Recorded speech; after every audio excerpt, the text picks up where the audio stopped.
अस्सलामुअलैकुम दोस्तों, मेरा नाम है मोहम्मद सुदेश फारूक और आप देख रहे हैं मेरा चैनल उर्दू टेक ऑफिशियल। दोस्तों, आज मैं आप लोगों को बताऊंगा कि आप किस तरह से गूगल की पिक को सेव कर सकते हैं। तो दोस्तों चलिए शुरू करते हैं।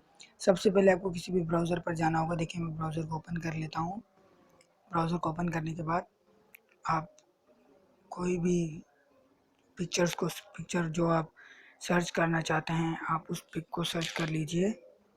जैसे मैंने सर्च किया है WWE सर्च करने के बाद दोस्तों देखिए, जैसे ये इमेज आई है मेरे पास।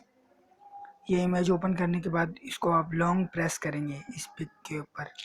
जब आप लॉन्ग प्रेस कर लेंगे तो इस पिक्चर पे लिखा हुआ आ जाएगा सेव इमेज। देख सकते हैं आप दोस्तों, सेव इमेज लिखा हुआ है।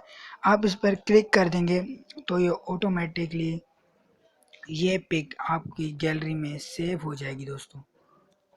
दोस्तों देख सकते हैं, आप लोग देख सकते हैं। यहाँ मैं अपनी गैलरी को ओपन कर लेता हूँ। तो दोस्तों देखिए, यहाँ ये फ़ोटो सेव हो चुकी है। दोस्तों, अगर ये आपको वीडियो पसंद आई हो तो लाइक शेयर सब्सक्राइब ज़रूर कीजिए। अल्लाह हाफिज़।